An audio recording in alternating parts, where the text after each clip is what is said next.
Hello, my sewing friends. This is Vlogmas Day 15.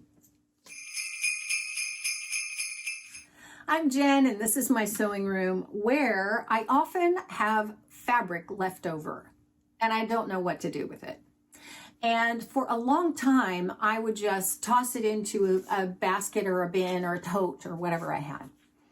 And it got really ridiculous because it was completely out of control. It looked like I finally got a big laundry basket and it looked like laundry that needed to be done. And, you know, like that's a beautiful look in your sewing room, isn't it? Ooh, no. Well, something had to give. I really did need to come up with a solution that was much better than what I had and a little more attractive too. So I did a couple of things. First of all, I stopped saving every little scrap and, you know, little string, you know, little skinny piece of something. You know, I thought, Jen, you are not your grandmother who grew up in the Depression. This is ridiculous. You need to get rid of the small pieces because you probably won't be able to use them for anything. Yeah, I'm not a quilter, and even it doesn't matter because a lot of times what I have is leftover rayon or knit or something like that. So it's not always quilting cotton.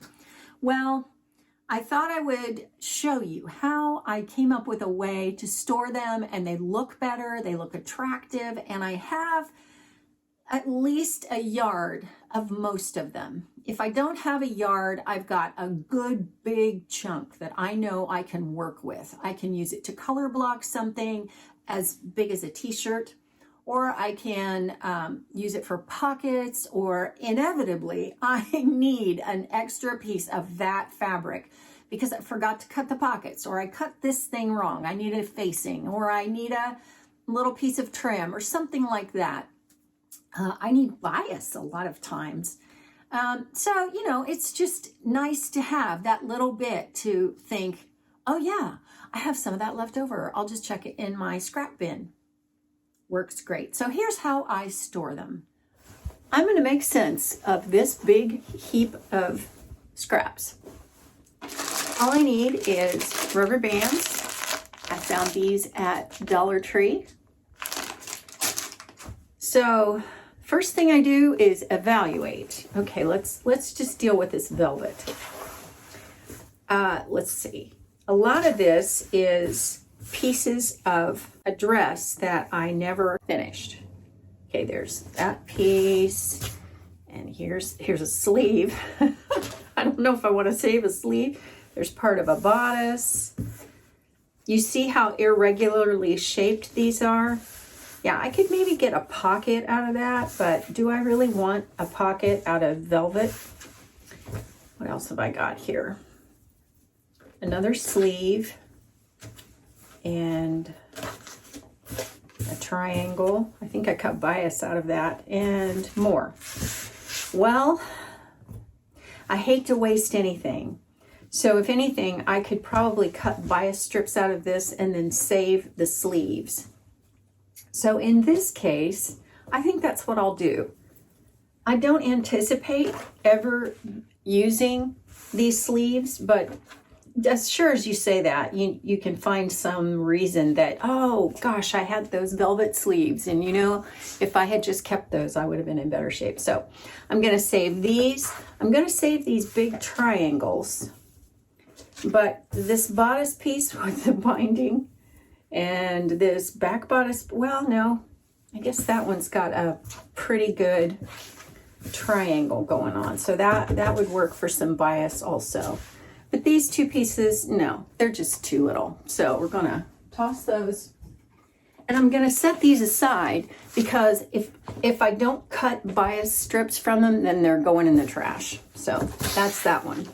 Okay, here is this one. This is a good example of what I like to save because you can see how big it is. This is just really a good size remnant.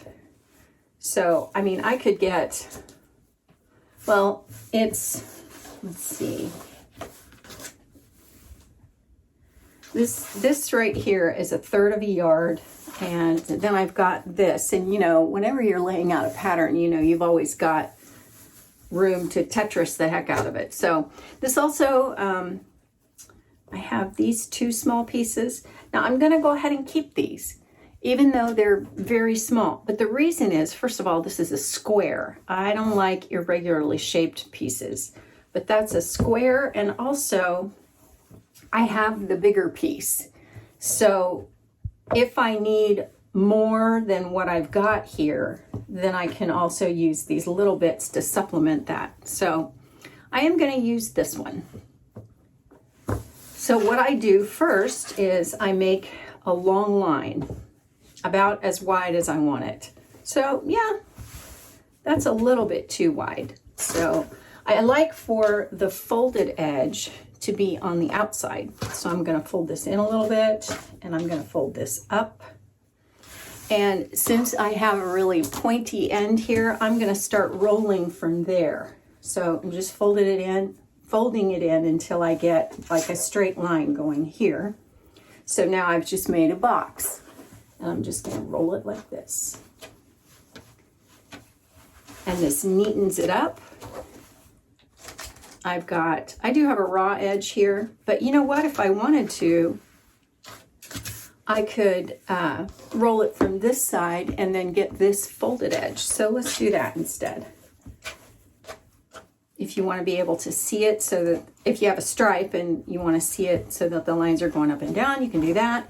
See, I'm not really terribly worried about how neat and tidy this is. The point is, it's rolled up. Put a rubber band around it to secure it.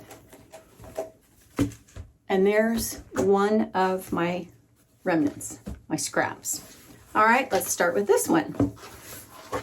This is quilting cotton. Oh, by the way, this is cotton polyester seersucker. This is quilting cotton. And it's really too small to have kept, but I did keep it. And so I think the reason I kept it was because I got a couple of pieces on a fold. So when I spread this out, it's a substantial piece. Well, I wouldn't call it substantial, but it's not small. This is 2 separate pieces. So yeah, I'm gonna keep this one. It's just a big enough piece that I could cut pockets or a small facing or a ruffle, or possibly bias strips. I'd have to find the straight of grain, but I don't think that would be hard because this is a selvage edge and this one is a fold. So that would be pretty easy. This would make some pretty nice looking bias tape too. So I might do that, but for now, I'm gonna just lay these down in such a way that I make a box. I'm gonna fold that under about that far. This is not quite as wide as I like for them to be, but you know what? It's fine. Okay, now I can fold this one in. That way I have a folded edge on the outside, and then I can just turn and roll this. Same like I did the other one. This is so easy. But boy, it sure makes a difference in the way that you can store all of these scraps. Okay, there's that one. Now this is rayon, and I just finished making a dress with this. So I've got this big long piece. It's really long. I mean, it's like a couple of yards long. And so for right now, I'm just gonna fold it in half because, you know, you wanna make small, manageable pieces. So, okay, now that's about a yard. I don't know what I would ever do with this, but it's a yard. Now I've got another piece here that's, probably another yard. And I've got a selvage edge over there. That's good. So yeah, that's like a real, honest to goodness yard of fabric. So, okay. I'm gonna just lay these on top of each other. Like that. Just kind of smooth them out. I've got some really, really raw edges over here, but I'm not going to worry about it. Now I have another remnant of this from the first time that I sewed this dress together and then realized I needed more fabric. So I'm just going to combine them. But this is the same thing. This happened to be cut in fairly large pieces, so I had large pieces left over. Now this, normally I would just throw it away because it's just too small to worry about. But because I have all the rest of this, then I'm going to go ahead and save it. And once again, I've got a selvage edge here. So I'm just going to line that up with the other ones like that. Cut off pieces that are stragglers that don't fit into the square. This I'm just going to lay down in here. I'm not even going to worry if it's going the same direction. Oh wait, no, is that selvage? That's a selvage edge, I think. Yep, so let's get all the selvages lined up. Now I just want to make squares. So I am going to go ahead and fold this in like that. The key is find yourself a straight line and then just start folding until you make a square. Okay, now, but I've got all of this going on and this is all very ragged. It's not a straight edge. So what I'm going to do is unfold this and I'm going to fold this part in to make myself a straight edge. You know, I did really well in geometry. Nearly flunked Algebra 1, but geometry, I did okay. And it has served me well. Okay, now I'm just going to fold it again to make more straight lines. Pretty jagged edge there, but that's okay, I don't care.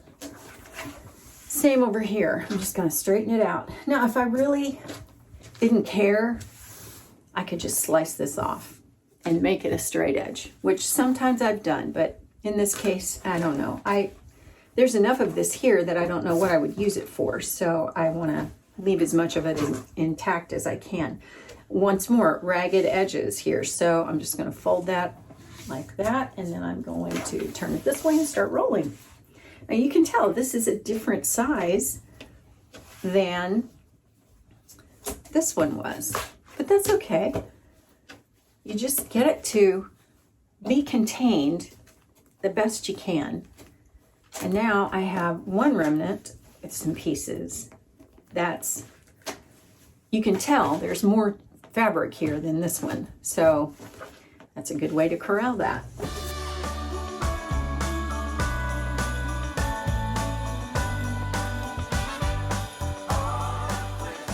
So that's how I corral all of it. I've got knits, I've got a couple of knits here. I've got even things like chiffon. I've got a lot of cottons.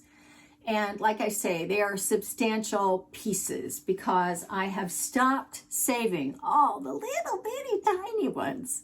It's just crazy. I don't need to save things. It just takes up space. And if you are concerned about the environment, you can always find a textile recycler or place in your area where you can do better things with them than just throw them in the trash. In fact, Sarami at So Live, she takes them and puts them in her garden. If they're natural fibers, like 100% cotton, and she uses them like mulch. How cute would that be in kind of a boho yard where, you know, you're a gardener, which I'm not, I wish I were, and, you know, you just put all kinds of colorful scraps all around your plants. I think that would look amazing.